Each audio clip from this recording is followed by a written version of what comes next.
You're about to hear a rebroadcast of the Faith Middleton Food Schmooze. This show was originally recorded on November 28, 2015. I got that sunshine in my pocket, got that good soul in my feet. I feel that hot blood in my body when it drops. It's great to have you joining the party on the Faith Middleton Food Schmooze, the place to have a good time. How about this for an exciting lineup? We have for you the recipe. We're ready with this. PBS star Lidia Bastianich. We have her beef and Barolo wine. This is her Italian specialty. Yum. It is unbelievable. We have this idea of using the leftover brisket to make awesome sandwiches.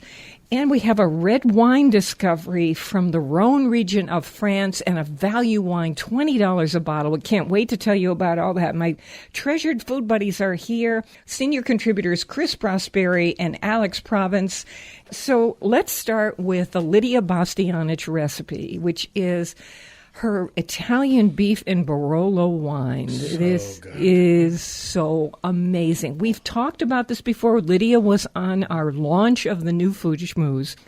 And we said to you, we're going to hold the recipe because we want you to use it for Christmas and Hanukkah. You perhaps could make it on New Year's Eve. So if you go to the website, you will find it. Before we get to that recipe, we are so excited because we are on iTunes. We are on Android. So all you have to do is go to our homepage and sign up for it. And then the podcast will come to you every single week with all of our tips and restaurants and wines and a good time. Go to foodschmooze.org. Schmooze is spelled like school, SCH. foodschmooze.org and just click on subscribe and you are on your way. All right, let's get into the beef with Barolo.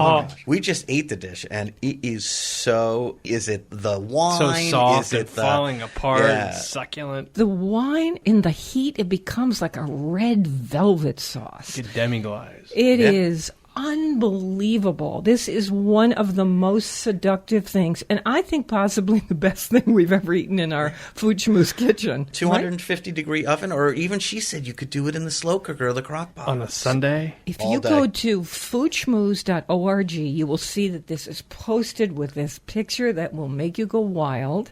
Also, on Facebook, Faith Middleton Food Schmooze, we have got a link to the recipe, and so we're all covered on that. Okay, Chris, will you walk us through it? So a chunk of beef, and she gives some suggestions like flat iron or chuck. I go with you, and I think brisket would be, right, for the holidays would be an amazing piece of beef to do. Sure, any one of those. Yeah. And then basically season it. You get some onions, some carrots, some celery, garlic, rosemary, sage, a little bit of nutmeg, some black pepper, and then this is that little flavor thing is the porcini mushrooms, the dried porcini mushrooms.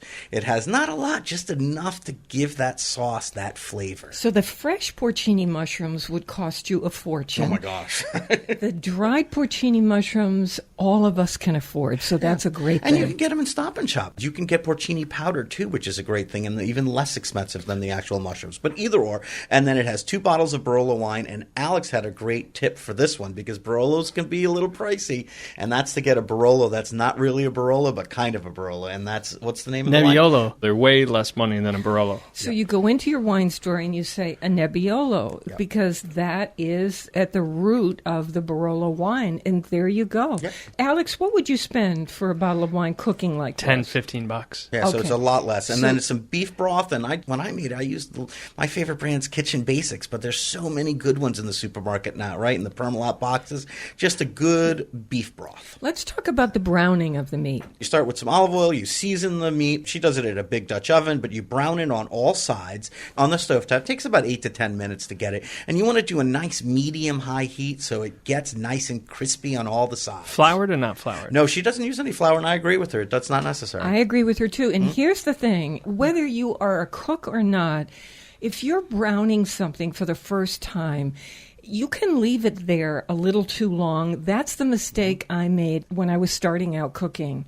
Chris, can you give us a tip on that? Yeah, and it's either that too long or people try to do it too high, and that could be dangerous too. So you don't want to go like ultra high. You don't want to have it cranked all the way up. Somewhere between medium and medium high is where you want it. Keep an eye on it, you know. I always say cook with your ears too. You'll hear it. So the pan is nice and hot. It's sizzling, right? The oil is sizzling when you put it in there. It makes that crackling noise. Is it smoking? It barely. See, that's the other thing too. When you put the meat in there, you don't want big clouds of smoke coming out of it. Just you want to see a couple wisps of smoke coming off the pan. And then you put the meat in, and then you hear that crackling, and you want to hear that at a steady pace. If it gets too loud and too fast, you know to turn it down, right? So just use your ears as one of the senses as well as your eyes. And after it's browned, here comes the assembly of things into that pot. Take the meat out, put it on a little plate, let it rest for a couple of minutes while you throw into the pan the onions, the carrots, the celery, the garlic. You cook that for a few minutes, then you add the rosemary, sage, nutmeg, peppercorn, and porcinis. A little bit of salt goes in. You mix that all together. You cook it for a couple of minutes, and then you start putting in your wine. You glug two bottles of wine. You put your beef broth in it. Then you put minus a glass. Yeah, and then or two if you're using that good wine. And then you put your big chunk of beef seared off already in there. And two things. Lid on. Yeah, lid on. One of two things. One, you can now take this oven-proof pan and put it in the oven. Or if you want, at the point of those vegetables being cooked, put your wine in, and then take your beef, put it in a slow cooker, and then take all that stuff and pour it right on top. Put the lid on it, snap it on low. 6 to 8 hours later, you're done. Chris and I agree about this. Chris has 10 slow cookers. 14. And that's why I'm investing in slow cooker stock. No kidding.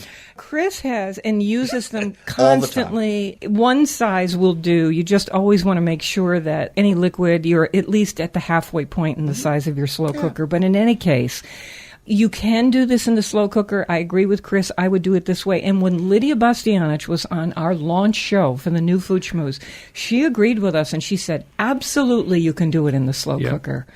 With the wine poured in, just like we are talking about. Chris, if the liquid does not come up to the halfway point, would you add additional water? In the slow cooker? Yes. No, I wouldn't, because what I would do instead is I would take a piece of parchment paper and just sort of lightly press it on top, covering it, and then put the lid on it. And that sort of traps those liquids, and it steams in there. Yep. And that's just as good. You mean directly on the meat? Push it all down. Push it all the way down to the top of the meat. The liquid's not quite coming up halfway, but you can still put that piece of parchment on top, and then it sort of traps the steam in there, and it steams, and then you don't have to worry about the top part drying out. Can I tell you, we've talked about the cooking by the senses, the nose, the aromas coming off of this. Alex, we are joined in this. For some reason, this is so unctuous, so umami-laden. It's like Chinese food where I say, I would like 5 servings of this, please, for the holidays, to appreciate the spirit of life and giving and each other and whatever you want. This is the beauty. It is on our website and on Facebook. So go to Food Schmooze, S-C-H, foodschmooze.org, and you will find it there under recipes. Also, let's get to this wine. If you could just get that into the glass. Alex, this is a wonderful discovery. Alex is a wine broker. Oh, thank you. My favorite sound. Me too. This is, well, maybe the cork on a champagne bottle. This is my Let's second do that favorite. too. Okay, so this is La Font de Notre Dame, and it's called a Rasteau. This is all on the website. 2012. This feels so real and rich. You're in the south of France, so it's hot there. It's sort of Spain-like, and you grow this juicy Grenache. Very, very soft tannins, which means it's gentle on the mouth. It doesn't have that dry out your teeth, which means you drink it and it's soft and juicy and flavorful. And you can tell it was grown someplace hot because it has that ripeness, like a ripe tomato in the summertime in August. We love to experience food sensually on this show, but the other reason is to say all these qualities that Alex is describing mean that this wine is beautiful with food. Like an English cheddar, cheeses, turkey, and chicken and duck. A roast chicken, sure. I think of cassoulet and stews, and my mom makes this beautiful like braised beef, or like the beef we're having now, a slow cooker food, autumn food, stuff that you're cooking for hours and hours. This is a wine that if you had something sturdy for lunch, of course you could serve it, or for brunch, with bacon and all that. But for dinner time, when the chill comes at night, this is a cuddle up wine. Just sit there and have a glass of this with By a friend. the fire. Yeah, if it's cold enough to have a fire. Yeah. And if it's not, just sitting with a friend or your partner, wonderful to just sit and talk with this wine. This is a beauty. It's like macaroni and cheese wine. Yeah. You know, stuff That's that what you I would was put in the oven. Anything in the oven. I was thinking good $20. heavy. Yeah, I was thinking fatty stuff because it Yeah. does have that cleansing property, right? Where you take a sip and it opens up your palate again to take another spoonful of whatever you're eating. So what I hear in what you're saying, Chris, is the balance of this wine, the cleanness of it against fat. And so that kind of melding of those two opposing forces is what makes it a beautiful, beautiful food experience for a wine. And I love the bottle. In the south of France, I always like emboss the bottles, and it's so heavy. It weighs a couple of pounds. It has that cool sort of, they always, in the glass, they put the embossed sort of, symbols, and it's just like a heavy winter bottle. Meaning that at $20 a bottle, this drink's like $30 a bottle. And the other thing about this is, because of that embossing, that stamp on the glass itself, if you bring this as a host gift when you come to somebody's house, it has that wonderful look. Please go to the website or to Facebook, and we will tell you exactly what to say. And we try and make this as easy for you as possible. We have a photo of the wine label, which you can then use to read if you're going to call ahead to your wine store. We tell you what to say. If you want to just show up at the store, take out your smartphone and show them the label what I and say, do. do you That's have what this? I do. I like to call ahead so that I'm not making a wasted trip. And the distributor should have it within 24 to 48 hours for you. I have heard what I consider this urban legend for years of these towns in France and Italy where there is in the central square a fountain and wine pours out. Proposed health benefits, right? Alex, you've been to Spain many times. Are these things real? Chris, your family's Yeah. from France. Is this real that there are fountains in Italy, France, Spain, and who knows where else? Has anyone why? actually seen this? No, I haven't. Have you? I mean, I would not only go, I would be there with like bottles to fill them up for the night. So I've heard stories of Spain with wine flowing out, like in Pamplona or San Sebastian. Can I do an assignment here? This is right straight on the show, happening in the real time of this show. Would you look that up, Chris? Wine fountain. You know what makes us want to get up in the morning on the show? The idea that we find talented people doing amazing things, and we curate for you, and we say to you, look at this, experience this. This is wonderful. This is why we do what we do. It makes us thrilled when you tell us, when you talk with us on Facebook and tell us that you have experienced something, or you join our conversations about these questions and debates. And I'm on there as much as possible to talk with you, and it is an absolute delight for me. So when you're there, if you feel inclined, please like us. It makes a difference, and we know you're there when you do that, and it's so great. And if you do like us, you're at the head of the line for our hot tip feed. Here we go. Are there fountains anywhere in Europe or anywhere in the world where wine is pouring out of a fountain and you can go with a jug? It is true. Not all the time, but this is one from Italy, and the headline on it is Italians Turned Water into Wine. And it's basically Marano, which is a town south of Rome, and they have every year a grape festival. How do you spell it? Marino. Marino. Sorry. We must Marino. go there. And every year they have a grape festival, and during this grape festival, the main fountain in the town square, they change from water to sparkling white wine. Sparkling White wine. my favorite. Right? Are we going? You know how you bring your olive oil bottle now to different markets? Think about the possibilities. You would just bring your jug, just like you're doing in a... I love it. Why not? I Or still you think could you're just go supposed to have- put your face underneath Yeah, you just it. go have lunch there, right? And sit nearby, and it's like, oh, look, Oh, I'm almost wonderful. out of my glass. I'll just walk over to the fountain. I bet people do picnic. Is it continuous? Is it continually pouring out? Because if it is, I'd feel wasteful, like I'd have to keep drinking Maybe it. that's what you have to do then. Thank you, Alex Province, who's a wine broker, for this discovery of this wine. I want to play a game with you. Are you up for this? Uh-oh. This is our free association food word game called Whisper That in My Ear. Toasted nuts, Fireplace. Cassoulet, double chocolate cake, German chocolate cake. duck confit. brownie a la mode. Okay. Okay. It's your game. Ice cream. Oysters mignonette. Ice cold beer. Oh, chopping wood. Michelada. Bing cherries. Springtime. Heirloom tomato. Crispy fat. Oh, France. Ooh, Spain. Hot donuts. Coffee. Apple cider. Crispy bacon. Every day. You got it together. Baby, keep on. Oh, you got it together, baby. I'm going to tell you about a place that makes the most amazing brisket sandwiches at lunchtime. You can get them anytime, but if you can't go there, he's giving us his recipe in a way. He does it out of his head. We're going to do the best we can because I interviewed him over the counter. More mouth-watering conversation and fun ahead on the Faith Middleton Food Schmooze. I hope you will make a charitable contribution to feed the hungry. We're online now at foodschmooze.org and get our new iTunes Android podcast on the homepage. Subscribe. We'll be right back. I've got to keep you pleased in every way I can. Gonna give you all of me as much as you can stand. Make love to you right now, that's all I want to do.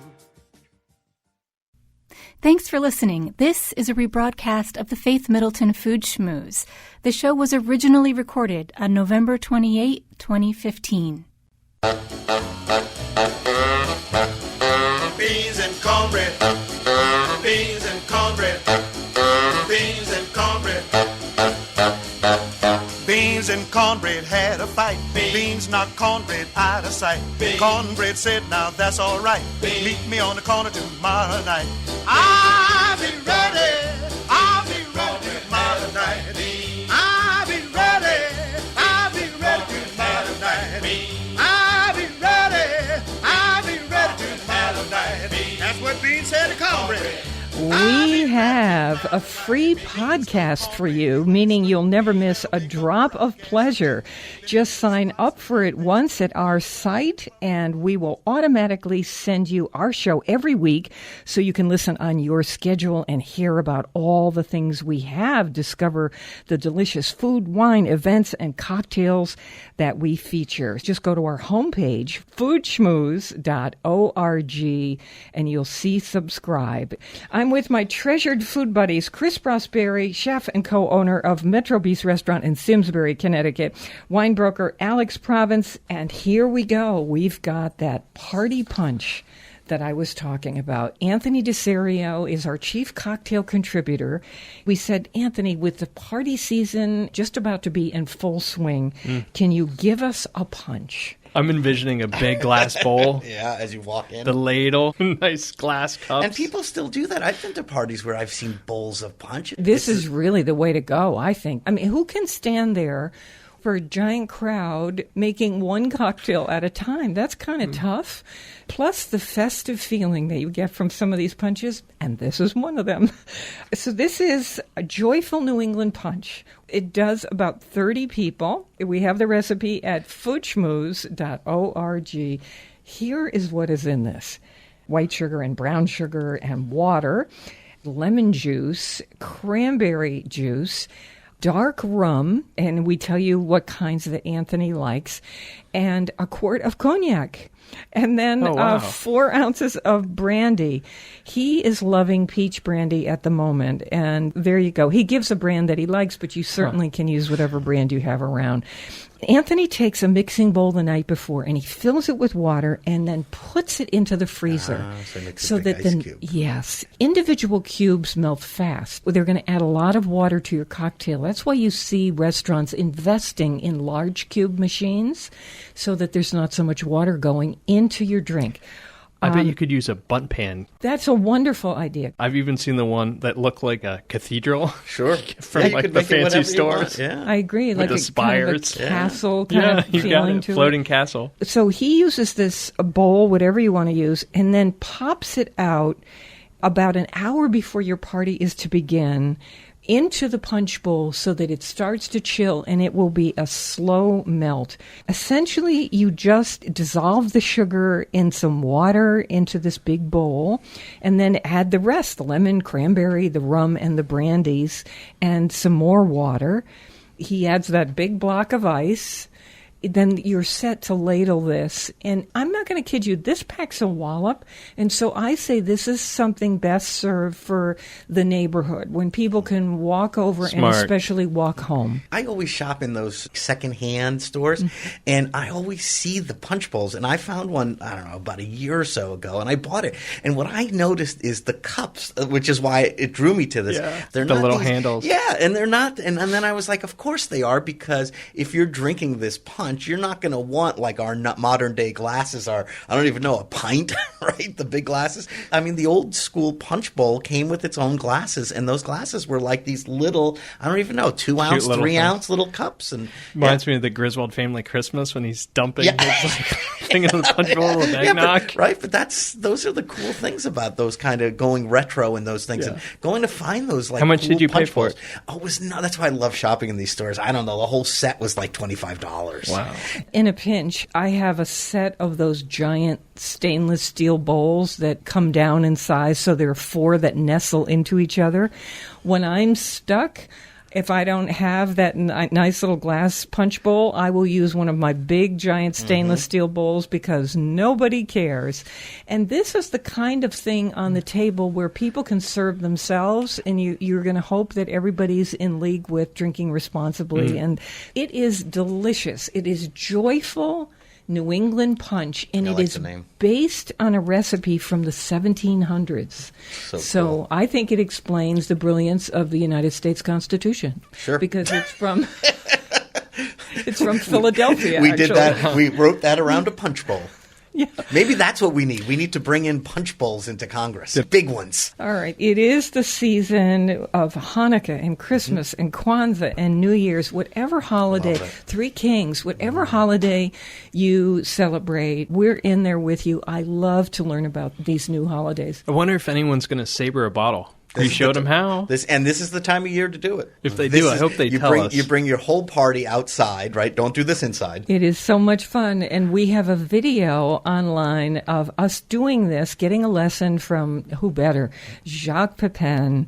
He gave us a lesson in how to do this. It is so easy. It's only 2 minutes long, this video. And talk about a knockout start to a party. Unfortunately, you have to say to people, put your coats back on.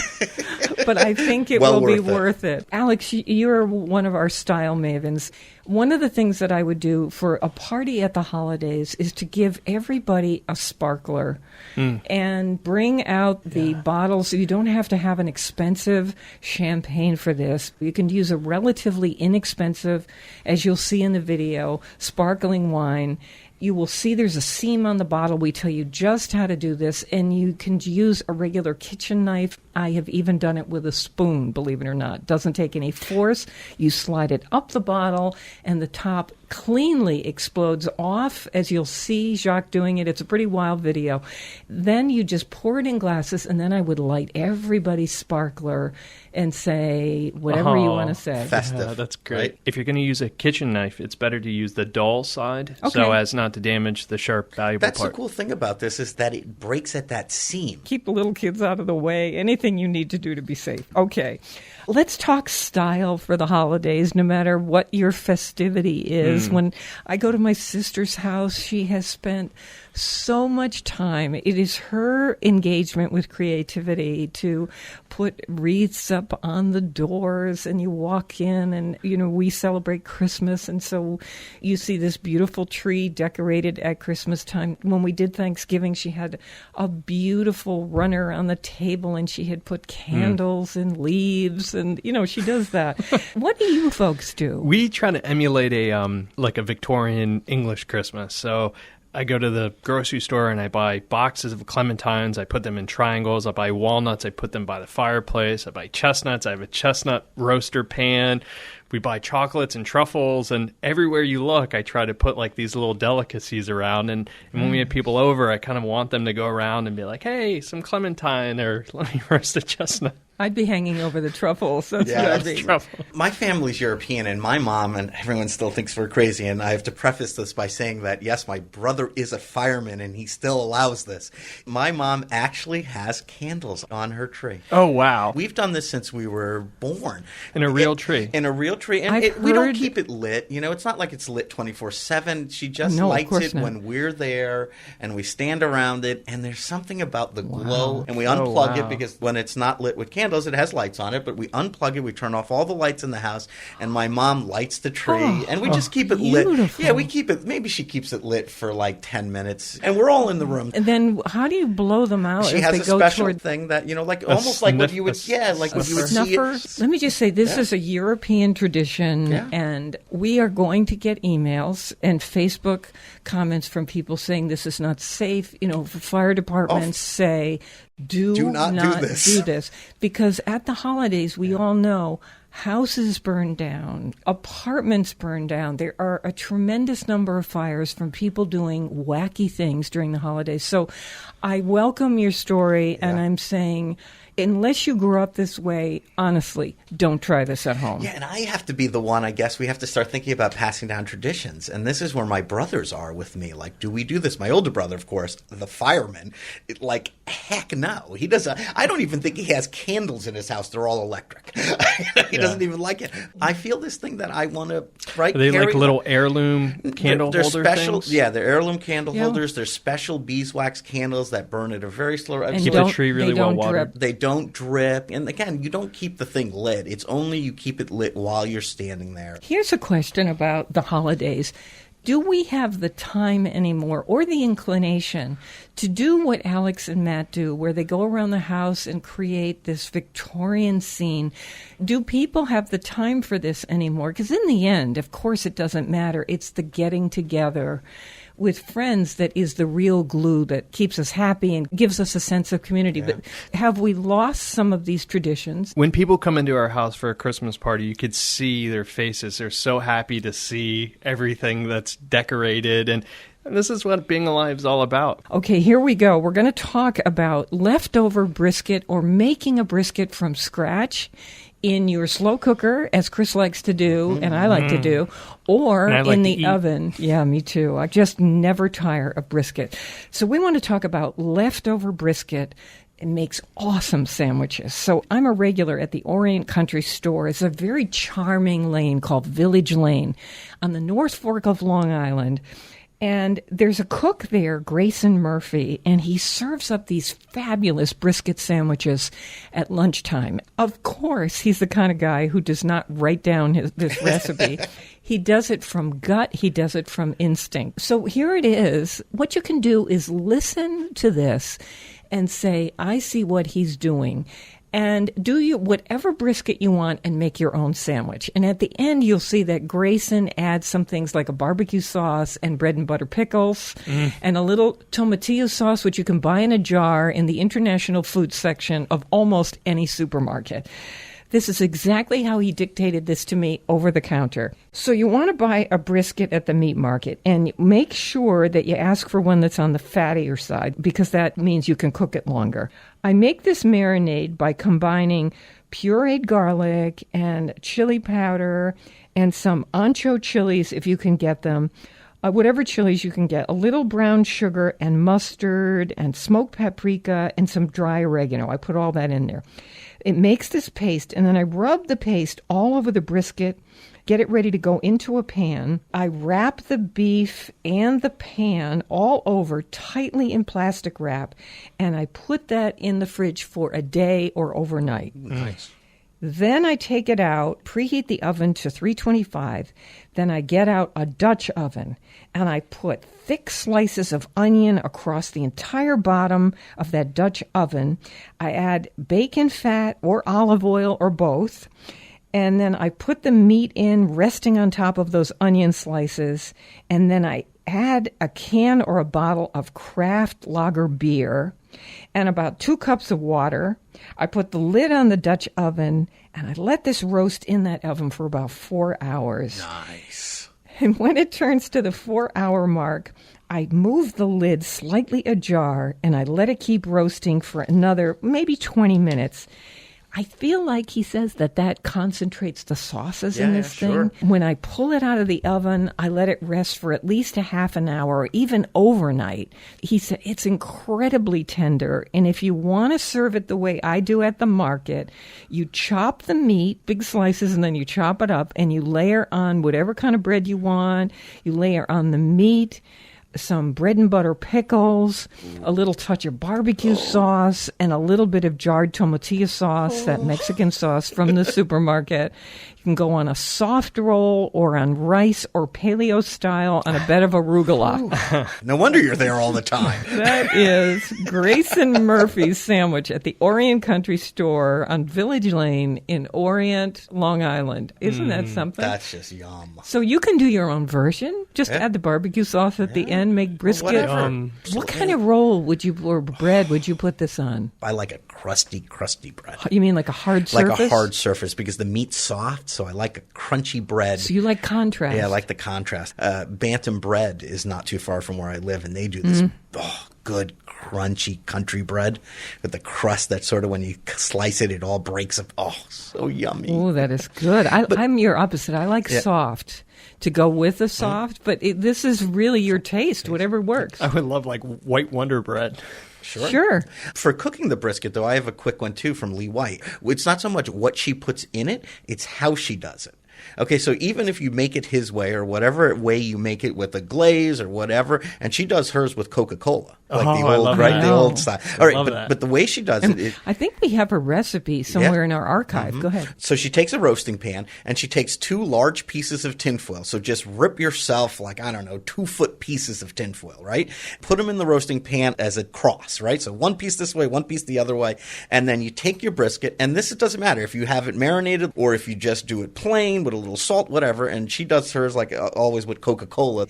But you take it and you put your brisket in there, and then you fold it over, and you could put onions in there, you could put mushrooms in there, and you fold it over like a packet, and then you roast it. Does she seal it up? She seals it up like an envelope, crimps it up really well, so it's sealed in there. So right? steaming and Coca-Cola. Yeah, and again, not a lot of liquid, right? So you don't have to add a lot of liquid to this. You just want to wet it down. And oh my gosh, really? It just slow roasts in this packet. Concentrate. It's already a concentrate because you don't have a lot of liquid in there. Like when you're braising, and even though I love the slow cooker, when you're braising in that, you have a decent amount of liquid. This, you have such a small amount of liquid in it, whether it be barbecue sauce or just the juice from the onions, that it's sealed in there, and all those juices sort of, I'm telling you, I've had it a dozen times at Lee White's house, and every time I have it, I go, oh my gosh, this is the best brisket I've ever had. Well, I'm calling her up. So, how come I haven't had that? And then I take that home, and just like your friend does, chop it all up, and then I do like a grilled cheese sandwich with it, with that crusty bread. Chop it or peel, fork it apart? I chop it like your friend does, because that's the best way to eat brisket, because it's tough. When I say you cook it perfectly, it's hard to slice.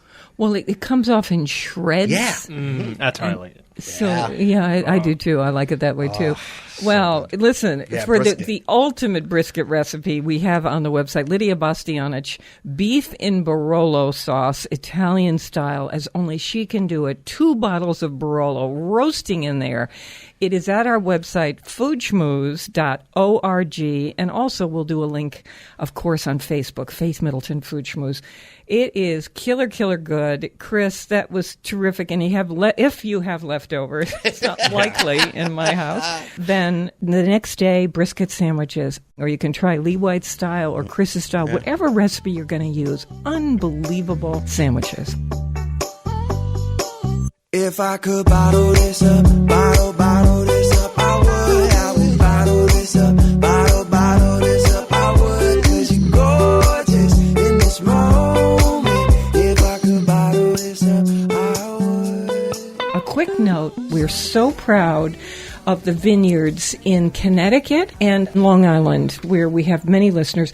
Just terrific. And each year they get better and better as they figure out the grapes and the climate, that recipe that makes for great wine. A lot of winemakers, don't you feel, come in with an imposition. They say, I want to grow this grape. And then they figure out that soil in that spot and the climate, not necessarily conducive, and then they hit on it. They say, wow, we can actually grow Pinot Noir here, or a Riesling, or whatever it might be. Look at New York State. Gorgeous wines coming from there, too. It's sort of a learning experience. You know, they start, and after a couple of years, they figure something else out, and, you know, it grows and evolves and turns into something. You know, I always say 100 years from now, we're going to look back and be like, oh, my gosh, you know, we're living in a time when this stuff's being first planted in 500 years. You know? This is farming, right? I hear my farmers of just vegetable farmers say to me, oh, you know, this crop didn't work out so well because I tried planting it over here and I never did that and it didn't work out. Or I moved this crop to this site and wow, look at what I got. So it is a trial and error kind of thing. And like you said, the soil, the way the sun hits it, these farmers are finding out what grows where and what grows best in whatever land that they're farming. I'm with Alex Province and Chris Prosperi, senior contributors on the show. Alex and I have been to a restaurant. I've been there several times. Alex and I went there with Matt, and we had the rotisserie chicken with juice dripping into the potatoes. Oh, my gosh. This is rotisserie Georgette on the Upper East Side.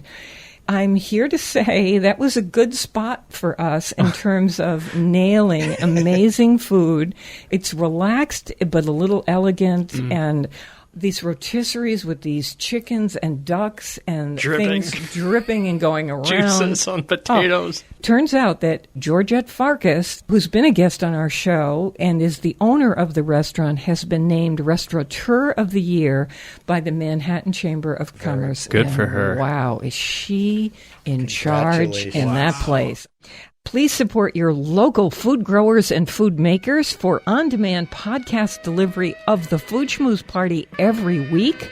And to find terrific food, wine, cocktails, restaurants, hot topics, our short, fun streaming videos, and recipes we feature, we are always online talking with you at foodschmooze.org.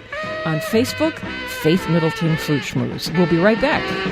You ate a roast last night and a ham today. You ate a sack of beans with no delay. You had neck bones and rice, a pig feet and greens. I wonder, do you know what a diet really means? You know you eat too much.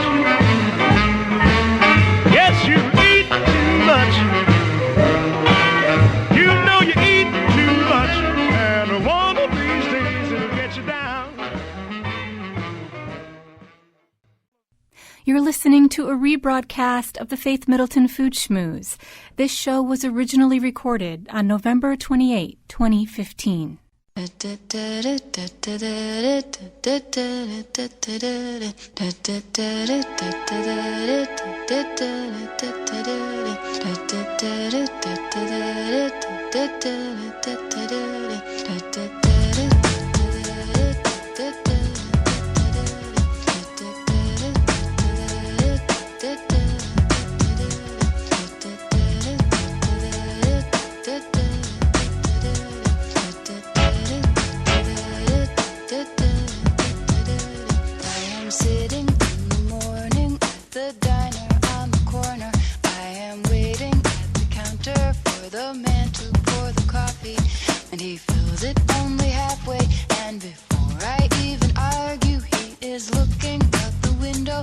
Somebody coming in.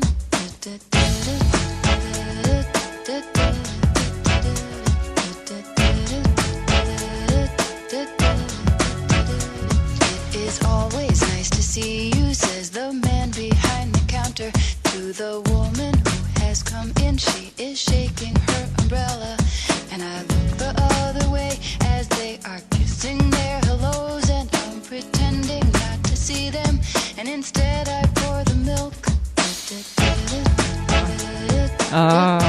How can you not listen to Suzanne Vega? This is the Food Schmooze Party, offering the richness of life and coming to you in Connecticut, Rhode Island, Massachusetts, and New York, including Westchester County, the East End of Long Island, and, of course, the Hamptons.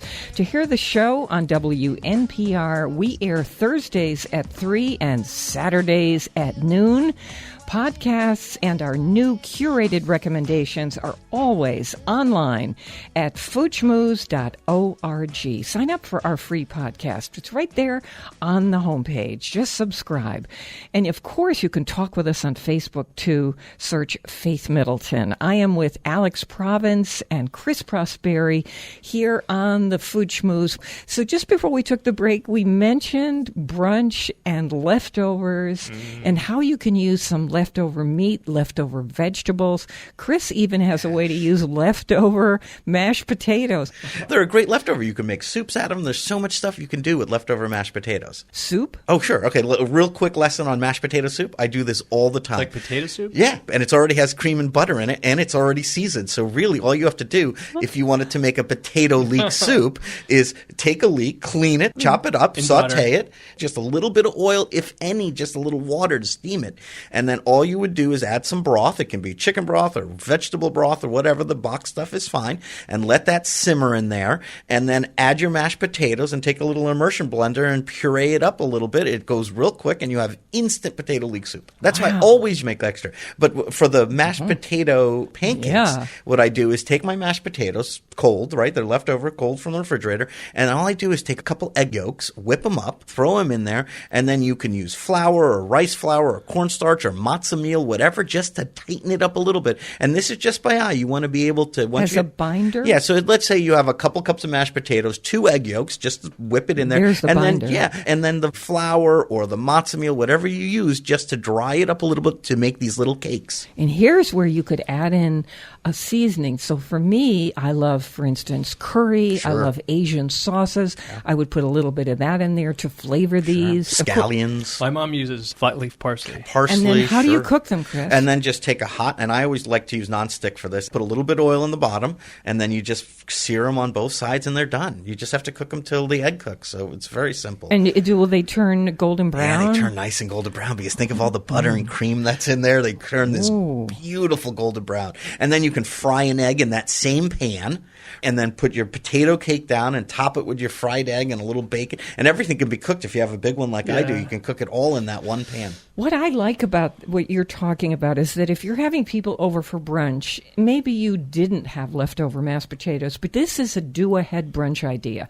You could make the mashed potatoes that Chris just brilliantly described the day before so that you're not crazy on brunch day or the night before. They're in the refrigerator, and then do what Chris suggests. So when does the egg go on? Oh, so I would put a couple pieces of bacon in the same time I put the potato cake in, if I was making a whole breakfast. Get the bacon going, get the potato going, and when I flip the bacon and the potato, which would be around the same time. So this would be for about 2 people, Yeah, then right? I crack 2 eggs in there. Then when the egg is cooked, the bacon would be fully cooked, and then the little cake That's you get. 2 people. What if you're having 4 or 6? Then you have to do it in different batches. So you would do your bacon first, because that can sit the longest, right on the side. Then you would do your potato cakes, get them nice and hot, and then maybe leave your oven on at like 200 with the door open, and you can put them on a little cookie sheet to keep them warm. And then you fry your eggs, and then you assemble it. Different style of cooking, whether you're cooking for 2 or 6 or 8. Absolutely right? beautiful. Can you still do the champagne? Well, it's not brunch job. without champagne. Yeah, that's your Alex, job. what would you serve champagne or sparkling wine with eggs? Yeah. We actually, even on Sunday, sometimes do a beer. Yeah, sure. a Bloody Mary would be great with this. Oh, those are good too. So what wine would you serve with this if you're an alcohol drinker?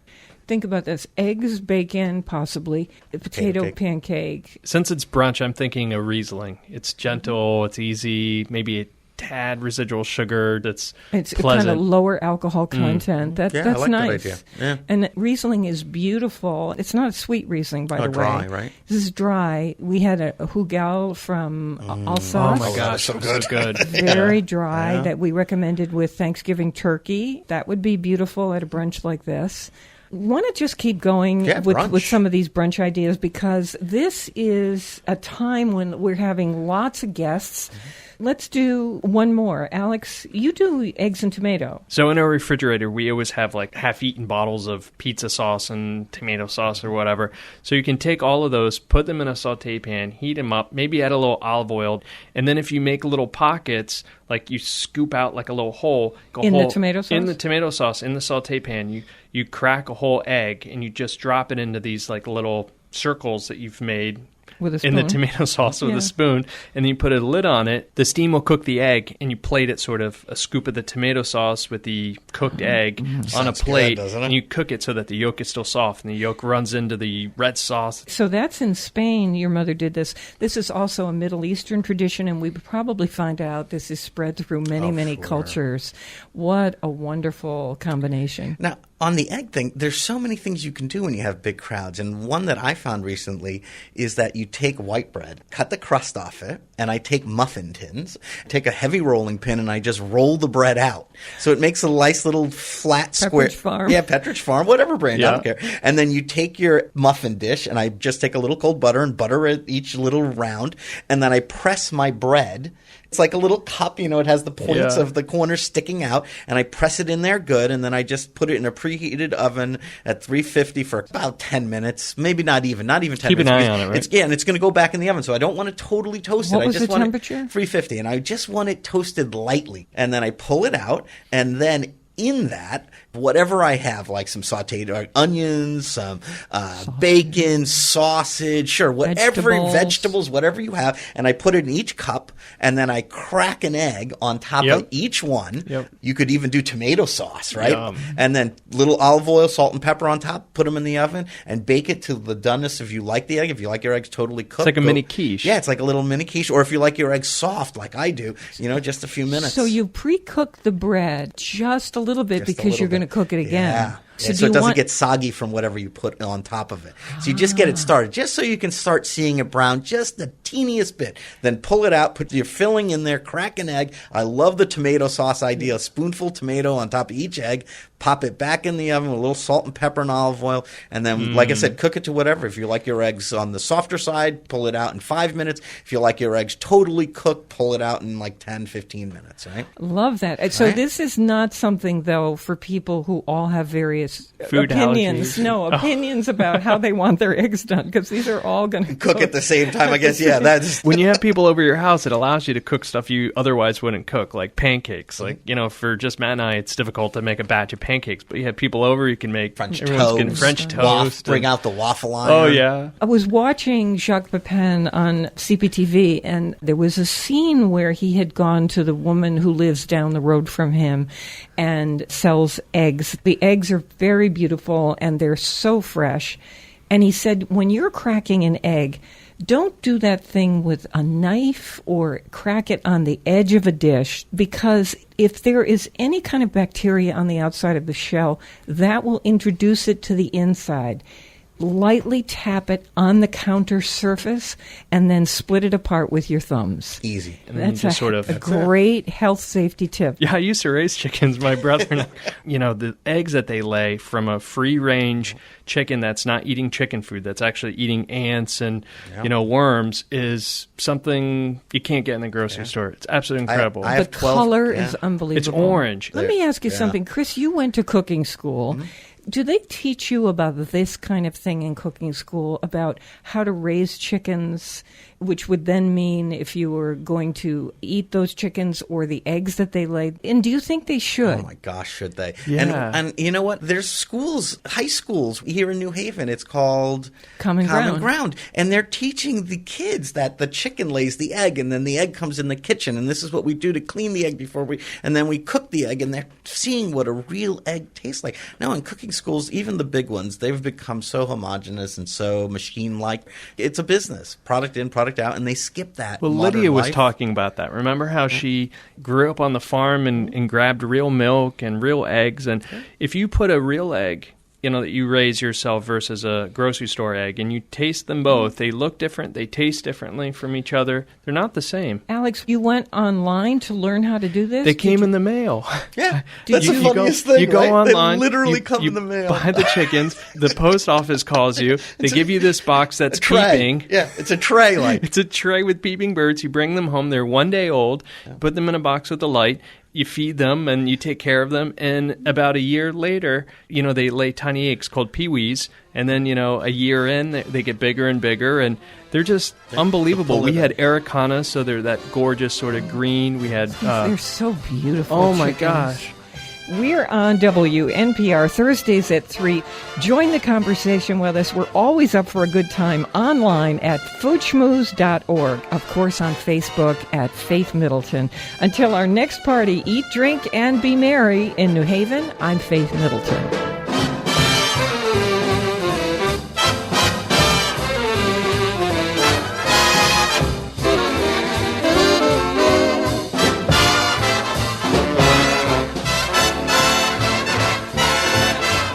Everybody eats when they come to mind.